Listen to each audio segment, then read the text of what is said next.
እንዴት ናችሁ? ጉድ ሳይሰማ መስከረም አይጠባ ማለች አያቴ። አሁን ደግሞ አጀንዳ ማታጣው ለምን ሹመት መቼስ አጀንዳ አላጣም። እኔ ቁጭ አልልም ሶሻል ሚዲያ ላይ ወደዛ ወደዚህ ሸከርከርከርከርከርከርከርከርከርከርከር ነው የምልና ምን መሰላችሁ ሄሎ አሁን አዲስ ቀለበት አስራለች የናሆም እህት ማለት ነው። መጀመሪያ አስተያየት ልሰጥሽ አልፈልግም ሄሉዬ ማለት ሁላችሁም እናውቃለን በሶሻል ሚዲያ ስለሆነ፣ ግን ደግሞ መጀመሪያ የወንድምሽ ሚስት ያለችበትን ሁኔታ ሳታስተካክይ ወንድምሽን ወደ ቀልቡ ሳትመልሽ ወንድምሽን ወደ ጸበል ቦታ ወስደሽ ሳታስጠምቂ ለወንድምሽ ጥሩ ነገር ሳታደርጊ ህይወትሽን ወደ ሌላ ውስጥ መግባትሽ ህይወትሽ ነው፣ የራስሽ ላይፍ ነው። አይኖ ችግር የለውም። ግን ደግሞ ወንድምሽ ያለበትን ሁኔታ ማስተካከል ትቺ ነበር። መጀመሪያ ልጅቱን አይተሻታል ምን አይነት መርዝና መሰር እንደሆነች። አንቺም እንኳን ሄዳ ምን አገባሽ ምን አባሽ ቢያልሽ አባትሽን አልቀረም እንደዛ የሰደበችው ማለት ነው። ግን እኔ የምልሽ አሁን ደግሞ የሰው ልጅ አካዱና አይተህ ሸክሙን ተቀበለው ይባላል ድሮ የሀገራችን ሰው ሲተርትና፣ የሰው ልጅ መጀመሪያ አካድሽን አረማመድሽን ማስተካከል ነው የሚገባሽ ማለት ነው። ለምን እንደዛ ያልኩሽ መጀመሪያ የሰው ነገር መስማት የለብሽም። ልዑል ያለሽን ነገር ሰምተሽ ከአብ ጋር ይህን ያክል ደረጃ መድረስ የለብሽም። ባይንሽ ሄደሽ ቸክ አድርገሽ ነው። ልዑል ደግሞ ይሄ ሁሉ ችግር የደረሰብህ ይህ ሁሉ ዱላ እንዲደርስብህ ያደረግ ያንተና ያንተ ጥፋት ነው።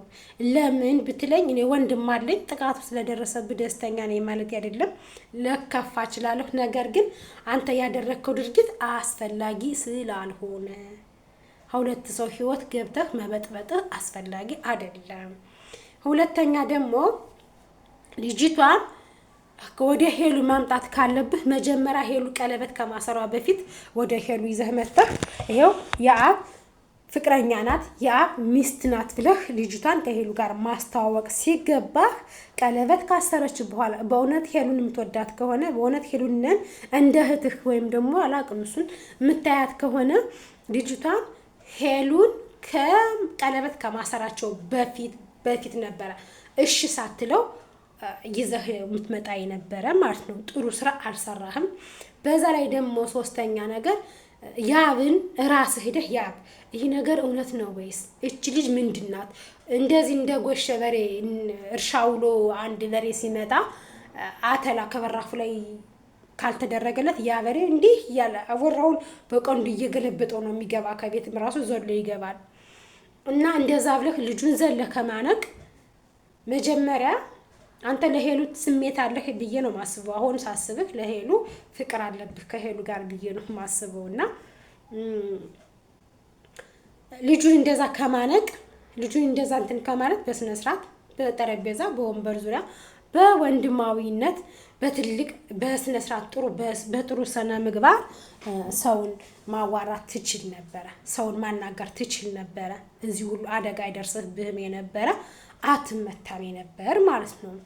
አንተ ያብ ደግሞ ፍቅር በግድ አይደለም፣ ፍቅርን በውድ እንጂ ፍቅርን በግዴታ የሚሆን አንድም ነገር የለም። አንደኛ ልጁ እውነት ካለው እውነትህ ከሆነ አንተ ልጅቷን ማትፈልጋት ከሆነ የድሮ ላይፍህ ከሆነ እሱ የራስህ ፕራይቬት ነው፣ የድሮ ላይፍህ ነው። አሁን ደግሞ አዲስ ላይፍ ጀምርሃል። መጀመሪያ ልጅቷን አጠናቀህ ሸኝተህ ነበር ወደ አዲስ ላይፍ መግባት የነበረብህ። ያ ካልሆነ ደግሞ ልጁን መደብደቡ ምንም አስፈላጊ ነገር ነው ብዬ አላስብም። ማስደብደብ ወንድነት ደግሞ 2-3 ሰው ይዞ መጥቶ መደብደብ አይደለም። ትክክለኛ ማንነትን ማሳወቅ ሲገባህ ልጁን መደብደብ ሄሉን አገኛት ማለት አይደለም። እንደኔ ማለት ነው እንደኔ ሀሳብ ልጁን እንደዛ ጠቅጥቀህ የሆነ ነገር ቢሆንብህስ ቢሞትብህስ ልጁ እንዴ ያማዋል እንዴ ልጁ ቢሞትብህስ የሆነ ነገር ቢሆንብህስ ይሄ ልጅ እንደዛ ስትመታው እጅግሩ ፊቱ ሁላ እንደዛ ቆሳስሎ ቢሞትብህ ምን ልታረገው ኖረህ ነው? ሸማታውቀን እንዴ ወንድ አይደለህ? ነውር ነው። እረስማም ሲሆን ይህን ነገር ሁሉ ትታችሁ ናሁምን ወደ ጸበል ወስዳችሁ ናሁምን ወደ ራሱ መመለስ ሲገባችሁ እርስ በርሳችሁ ከመደባደብ እርስ በርሳችሁ ከመገጫጨት ይልቅ ናሁምን ወደ ጸበል ወስዳችሁ ወደ ህይወቱ አንድ እየፈረሰ ያለ ትዳር አንድ የሚያለቅሱ ህፃናት ያሉት ገና አይናቸውን ያልገለጡ ህፃናቶች አሉ። ገና ከጡት ገና 2 ወር እንኳን ወር በቅጡ ያልሞላት ህፃን ልጅ አለችው። ገና 3 ዓመት በቅጡ በወል ያልሞላው ህፃን ልጅ አለው። እሱ የአባት አልባ እንዳያድግ እሱን መርዳት እሱን ወደ ቤቱ ለመመለስ መታገል ሲገባችሁ ይባስ ብላችሁ እርስ በርስ በዚህ ልክ እንደዚህ ረበስማ አሞልዶ መንፈስ ቅዱስ። አንደኛ ደግሞ ሄዱ አንድ ነገር ልንገርሽ፣ ያብ አይሆንሽም። ያብ ትልቅ ነው የሚያጫውተው። ያብ አንቺን ያገባ ቀን ከቤት ወስዶ ሸጉጦ ነው እንጂ የሚያስቀምጥሽ እንደፈለግሽ እንደ ድሮ ሶሻል ሚዲያ ላይ ወጥተሽ ላይፍሽን የምትቀጭ እንዳይመስልሽ። እንዳልክ ነው የሚሻልሽ። እንዳልክ ሶሻል ሚዲያዎችን የሚያውቅ ሰው ነው። በቃ ሁሉን ነገር ያውቃል። እንዳልክ ነው የሚሻልሽ። ለአንቺም የሚመጥንሽ እንዳልክ ነው። ያ ደግሞ የድሮ ፍቅረኛሽ ናቲ ነው። በቃ ይሄ ያብ እኔ ራሱን የሚያከብድብኝ ሰው አልወድም። እኔ እንደዚህ ነው የምሰራ እኮ ታውቃላችሁ እኮ የኔን ስራ ምናምን የሚል ሰው ራሱን ቆልሎ ተራራ የሚያስመስል ሰው እኔ አልወድም። እውነት ለመናገር ማለት ነው። ቢሰራ ለራሱ ነው፣ ባይሰራ ለራሱ ነው። ራሱን ግን ተራራ አድርጎ ሰውን ዝቅ አድርጎ ምናምን አንተ ማነህ አንተ ምን እያሉ ሰውን እንደዚህ በዚህ ልክ ማቆሸሽና ማንቋሸሽ ተገቢ ነው ብዬ አላስብም። ልዑል ስራ ሰራ አልሰራ አስተዳድሩም ራሱ ነው እየተስተዳደረ ያለው ልዑል ማለት ነው። ስለዚህ ሄሉሻ ቆም ብለሽ አስበሽ ወንድምሽን መጀመሪያ ወደ ራሱ መልሺ። የወንድምሽን ህይወት አስተካኪ። ወንድምሽ ያለበት አደጋ ላይ ነው። የሚገባበት ጫካ ነው። እየገባ ያለው ጨለማ ውስጥ ነው። እርግጠኛ ነኝ። በእርግጠኝነት የምነግርሽ ይቺ ቲጂ የምትባል ሴት ወንድምሽን ታጠፋዋለች። የምታጠፋው ደግሞ በቀላል እንዳይመስልሽ ተሰቃይቶ ነው የምታጠፋው። ገብቶሻል? እቺ ቲጂ የምትባል ልጅ በእርግጠኝነት እንደዚህ በቃ ፍሪደሟን ይዛ በወንድነት የገባች ከቤቱ እንኳን ገብታ ከሚስቱ ቤት አልወጣም የምትልበት ምክንያት ልጅቱ እምነቷ እንግዲህ አሁን ፋሽን የመጣ 666 እምነት የሚባል ኢትዮጵያ መጥቶ የለ እርግጠኛ አሁን የምነግርሽ የሱ እምነት ተከታይ ናት። ወንድምሽ አደጋ ላይ ነው እያልኩሽ ነው ሄሉ። እደግመዋለሁ፣ ወንድምሽን አሁን አደጋ ላይ ነው።